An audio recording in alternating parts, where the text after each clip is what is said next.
This is Thursday, January 18th, and given how cold the temperatures have been around here recently and around the country, Mary and I were wondering if you'd like to take a journey with us to a warm, gorgeous, natural place. Back to talk about the Galápagos next. And now, a word from our title sponsor. Are all financial advisors fiduciaries? Fewer than you think. Not knowing could reduce your lifestyle. Hi, I'm Mitch Kramer, founder and CEO of Fluent Financial. A fiduciary is a regulatory term to reduce conflicts of interest in wealth management. A fiduciary always works in your best interest. A non-fiduciary advisor might put their compensation or company ahead of yours. At Fluent Financial, we are certified financial planners acting as fiduciary advisors. To learn more, go to fluentfinancial.com or Fluent Financial's YouTube channel.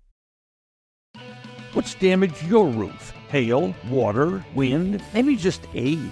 Hail Roofing is where to turn. They've provided the best options, advice, and solutions, be it residential or commercial. For more than a decade now, you can trust Hail to restore your property expertly. Hail. That's OHHHAIL. Hail.com.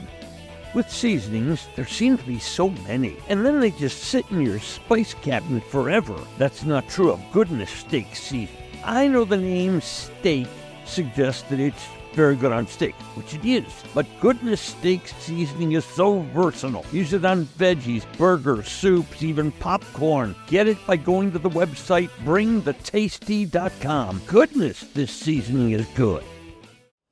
The Galápagos Islands are off the beaten path. You get to the western coast of Ecuador and then fly 2 hours out into the Pacific to reach this group of islands, 72 of them, though only 4 of them have people on them. And they're this unusual, wonderful, natural place. And the temperatures, don't worry about it. The coldest months in the Galápagos are around 70 degrees. And the warmest around 85. Yes, perfect temperature for me. Perfect. Now, we'd recommend going in the dry season. When we went, that's July to November. Now, the temperatures aren't quite as high, mid to upper 70s, but no rainfall. No rainfall. Did we feel a drop of rain? Not one drop of rain, no. And it's better for the sea life and the sea birds, and we'll get to those in a minute. Okay, some things let's tick off about this journey. Number 1, it can be done in one long week, 9 to 9.5 days. Yes, perfect. It's absolutely perfect. Next, it's not enormously expensive. No, and for all budgets, there's different prices for all budgets, so it's very nice. And realize that when you get on the boat, we'll talk about that in a minute. When you get on the boat, it's everything. It's drinks, it's food, it's your place to stay. All those things are included in the price. All inclusive. Okay, let's talk about getting there. You must fly to Ecuador, and there are direct flights from DFW to Quito, and I think maybe even still Guayaquil, this major city on the west coast of Ecuador. Yes, that's where we stayed, in Guayaquil. And we had you get there, you stay overnight. We had a wonderful restaurant that we went to. Cool city. And not an expensive hotel, by the way. Good hotel and not expensive. Right. Okay, so the next day you get up and you fly to Baltra. That's the airport for the Galápagos. And you get off and you meet your trip leader. Now, whatever reservations you make, you're going to have a trip leader, and that trip leader is going to pick you up and take you to wherever you're going for the next week.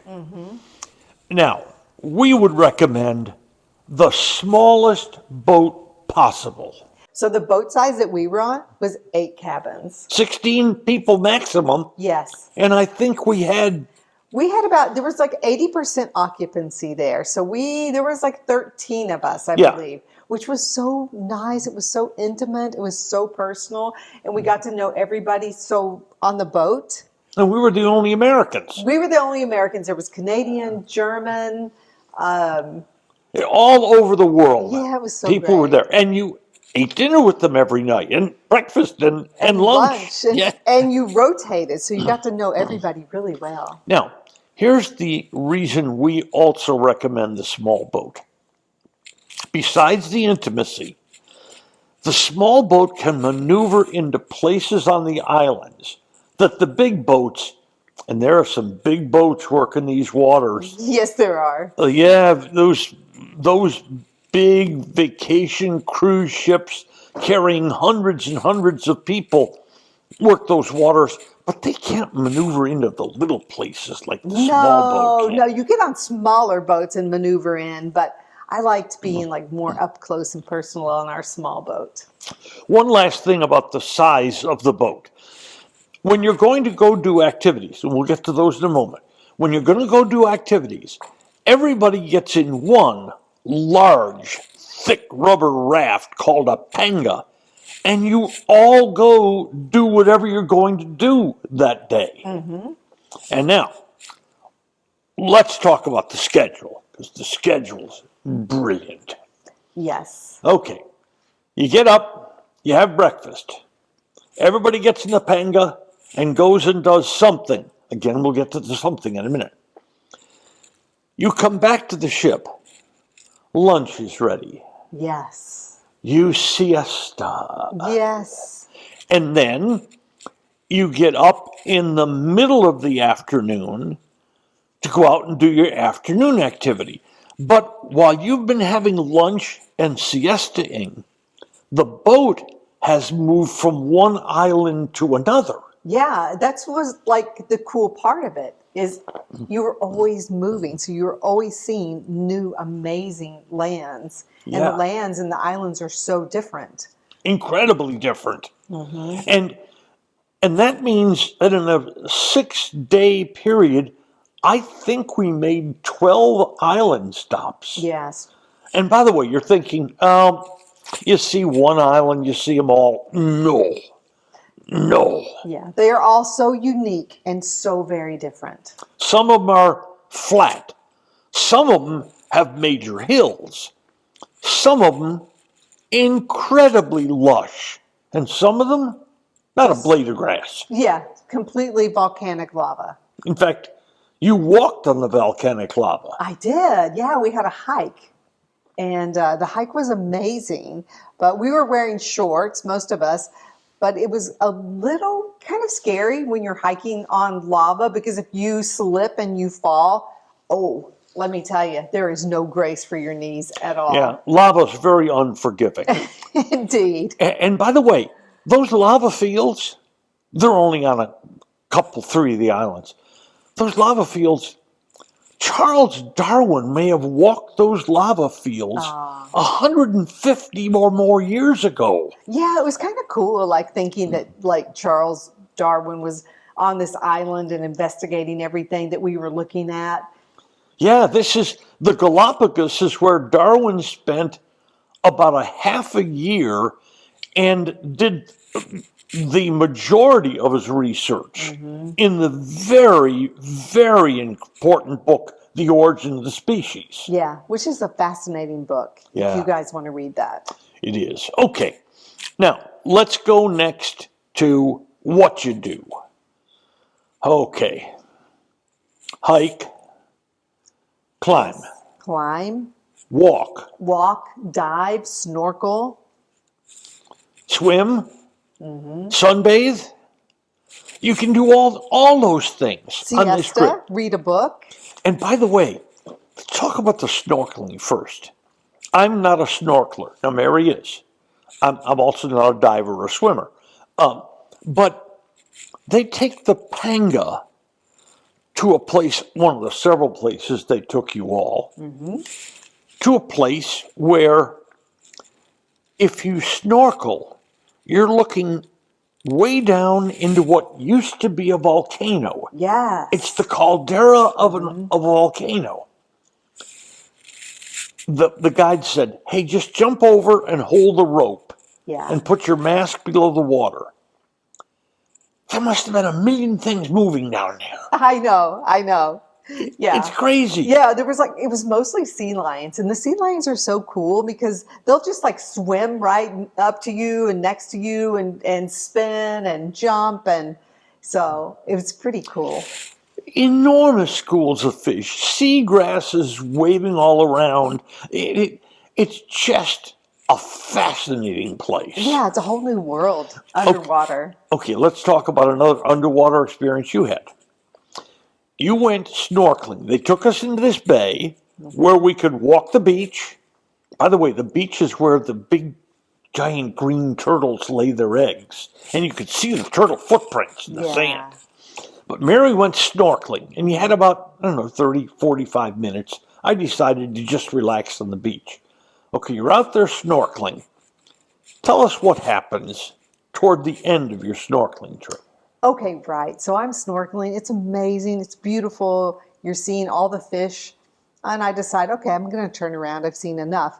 All of a sudden, out of nowhere, this huge sea turtle comes and swims right next to me.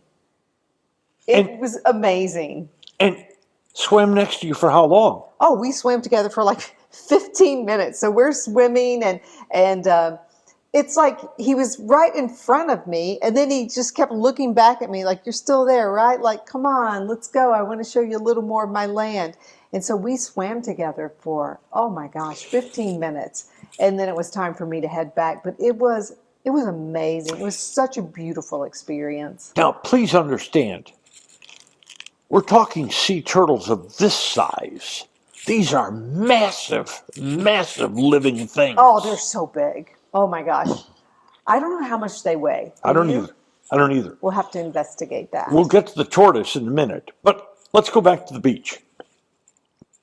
One afternoon, they took us to this beach, and it was afternoon. It was the afternoon session. And I don't know if it's high tide switching into ebb tide or vice versa, okay? But the sea lions don't like that. There's too much churn in the water. So they all come out of the water, lie down on the sand, and siesta. Yes, it's their siesta time. On this island, give me a guess how many sea lions are up there sleeping on the sand. Oh, in my estimation, I would say there was at least 150. They're just stretched out for the whole beach. I mean, just lined down the row. It was amazing sight. And some little ones were up there too, Yeah, with their they had moms. babies, and they had the beach masters on there. The beach masters are these giant males. And this beach had 4 or 5 of them because they each have their own harem. Yes. And they don't like you hanging around their harem. No. Very protective. Very territorial. And they let you know by staying, 30, 40 feet out in the water and just barking at you. Mm-hmm. Okay, let's talk about some of the other animals. An enormous number of seabirds. Oh, so many different cool. There's the blue-footed booby. There's the frigate bird. There's the red-footed booby. Yeah. And by the way, the frigate birds are enormous. They have this remarkable wingspan, and they'll come to shore and they'll just land on one of the small trees. And they'll dry. To dry, yeah. And they have this big red guller sac at the bottom of their throat. And iguanas. Yeah, well, to go back to the frigate bird, their wingspan must be like 7 feet across when they're drying. And then the red sac underneath, it's small, but then when they want to mate, they blow it up like a balloon. And then they do their wingspan and they flap their wings, and that's kind of their mating dance. Now, their mating dance is the males get in the tree, puff their gular sac, and the females fly around thinking, oh, I like that guy. I mean, it's a pretty funny mating dance, but And another of the animals you will see is the giant Galapagos tortoise. They can live to a reported 150 years old. yes. They are enormous. Oh my gosh, they're like coffee tables. No kidding. Yeah, they must weigh a ton. They must weigh a ton. And They can look pretty old. Like Yes. when we went to the Darwin Center and we were viewing all of them, I'm like, are these like still even alive? Because they would barely move. but then you get fairly close to one. You never touch the animals. The guides impress that upon you. Oh yeah, no, I didn't. Had no interest in touching a No. tortoise. Who wanted to touch this massive thing? No. But if you get a little too close, the tortoise does not have a voice. But if you get a little too close, this sort of sleepy, slow-moving animal goes,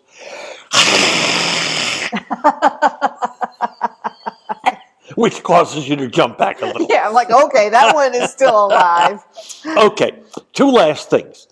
If you're going to the Galapagos, pack lightly and carry your baggage. Yes, they lost Norm's luggage, and he had to wear the same outfit for like a couple of days in a row. But we did land on shore, and we could go and pick up a couple of clothes for him. But the sizes are very different than in the United States. Yes, XL in Ecuador is about an M plus in the United States. And the t-shirts were very tight. That wasn't the biggest problem. It was those tight shorts. Let me tell you, he was definitely trend-setting a new vibe. Not a good new vibe, by the way. Oh, come on, you were working it. But the luggage caught up to us about 4 days into the trip. Yeah. But what a wonderful time. Last thing, if you're going to book, for us it was really easy. We went to this website, GalapagosIslands.com, and started communicating with them, and they gave us advice that was spot on. The whole trip, it was great. They said, get on a small boat, things like that. We got on a boat called Deep Blue. Yeah, that's what our guide called it, Deep Blue. Blue. His name was Williams, and I believe you have to be a native to be a guide there. And you have to be a licensed guide in Ecuador. They're very, very strict there. And every boat that works the waters has to be licensed, and every boat has to have a licensed guide on it. They are so protective of their islands. Absolutely. Boy, you take one step off the path, and very nicely, Williams would point out to you, please stay on the path. Yeah. And they should be protective. It's amazing land. It's amazing. And people are taking its small toll on this land because a fair amount of people go there. But litter, off the beaten path, they want no part of that. Yeah. The Galapagos is a spectacular, natural, warm, fascinating place. Oh, it is. I'm ready to go again. How about you? I'm ready to go again. And you know what? I think, and I know Mary thinks, we'd strongly recommend you checking out the Galapagos. Today's episode has been brought to you by Fluent Financial, by Oh Hell Roofing, and by Goodness Steak Seasoning. Just Wondering is a production of DSP Media for FanStream Sports. You can find Norm's show along with other great programming at fanstreamsports.com. Thank you for listening to today's episode of Just Wondering. If you enjoyed it, please hit follow. Then each episode every weekday will be delivered straight to you. And if we might ask one more favor, please share it with friends. I'm Norm Hitzges, and every day I'll be just wondering about something. And I'm Mary Hitchkus, and I'm just wondering too.